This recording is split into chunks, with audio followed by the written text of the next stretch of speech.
Let's dive into this week's lesson. This week, I'm talking all about plateaus. Plateaus are interesting because no matter where you're at in your fitness journey, everyone deals with them. Because this is something that I talk through with clients literally every single day, I don't have to go off any notes. I mean, I literally have this conversation probably 4 times a day, every single day. Plateaus, for those that don't know the formal term, is when you are in some type of fitness journey. And I think the example I'm going to use for the purpose of this video is, let's say you're trying to lose weight, right? And let's say you started, you're 250 pounds and you need, whatever, maybe you need to get down to 150. So you're losing 100 pounds. And let's say that first, month, 2 months, awesome, right? You're losing weight at a really consistent rate. And that first plateau comes. That plateau is where you stop losing weight as quickly as you had been, maybe even come to a complete halt, maybe even start gaining a little weight back. That is a plateau.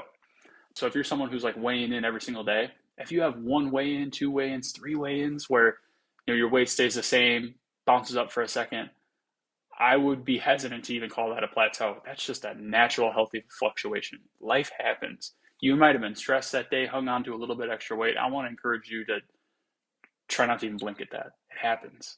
If you're starting at 250 and first week you lost a couple pounds, next week you lost a couple pounds, and there's these little like micro fluctuations, and there's like 2 or 3 days where you just kind of flatline. Okay, that's normal. That's healthy. Don't think twice about that. Now, once it starts getting to be a week, 2 weeks, 3 weeks, a full month, and that weight is just not budging, that's where it kind of starts to become a plateau. If you hit that plateau, especially in the early phases, the first challenge I would give to you and the first advice I'd give to you is keep doing what you're doing, push through it. Because what I see way too often is people bail on whatever it is that they're doing, whatever's giving you success. Maybe you're on an awesome balanced nutrition plan, you're at a slight caloric deficit, you've been losing weight for a few months, and all of a sudden you hit this 2-3 week plateau. What happens is a lot of times they lose confidence in what they're doing. They start second guessing it. You lose that almost like dopamine release of like, I'm losing weight, and just like, and like give up. So first of all, don't give up. Definitely don't give up. But don't lose confidence either. I mean, plateaus are natural. You're going to push through that. I want to recap on that. You don't want to just like hit the eject button, start trying different things. Even if you're on like a stupid, horrendous meal plan, if you're just consistent with it, you'll probably have some success. I've talked to so many people that have lost weight doing things that like scientifically are ridiculous. Literally, even bad diets, if you're just consistent, will probably work, because no matter what, diet it is, the core of most diets, they just get you in a caloric deficit.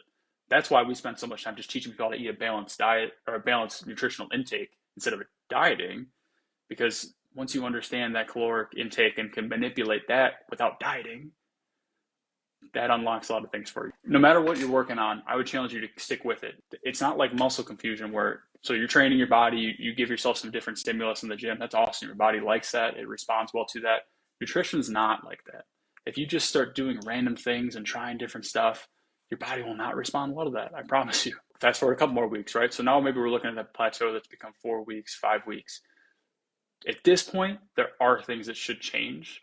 Most people don't know exactly what they are, right? Generally speaking, one of the simplest changes, you just drop calories a little more or add in a little more activity. Just you're recreating that caloric deficit, because maybe that deficit crept in, you're just not at a caloric deficit anymore. But there's usually just some type of like subtle changes that need to be made. It's very, very rarely a drastic change.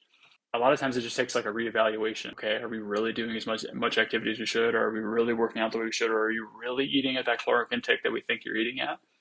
Because a lot of times the answer is no, and that's okay. Life happens, right? 2-3 months go by, you have a bunch of success, but you kind of teeter out and you get a little complacent. You're not doing as much as you had been. Okay, let's get back in the groove, back to doing what you were doing that was successful.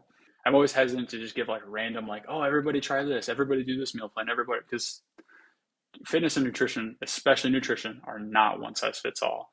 So that's why you won't ever find like a one-off plan that I just, hey, everybody buy this or everybody do that. They don't work.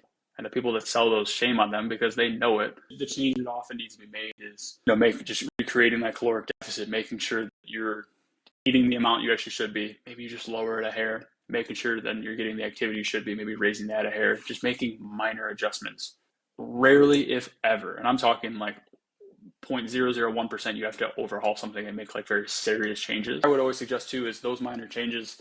Admittedly, I think a lot of people in here are like, well, I don't really know the right minor changes to make. That's okay, right? You're not a fitness professional. There's no fitness professionals watching this. I get it. Just like when I need to make a minor change on my taxes, I don't just sit there and be like, all right, I guess I'll just kind of like wing this and see what happens. No, I talk to my accountant. My accountant makes those minor changes for me, and then I just trust that. Plateaus are natural. Plateaus are normal. I don't want anyone to get in a plateau and be like, oh my God, it's the worst. And no, it's okay. Everyone hits plateaus. Your favorite fitness influencer hits plateaus. No matter what you're working on, you will hit plateaus. But it's understanding that, 2, 3, maybe even 4 weeks, it happens. After that, you do make some minor adjustments. And it's just that knowing what adjustments to make. Hey, you made it to the end of the video. That's pretty cool. You should try another one. You nailed it.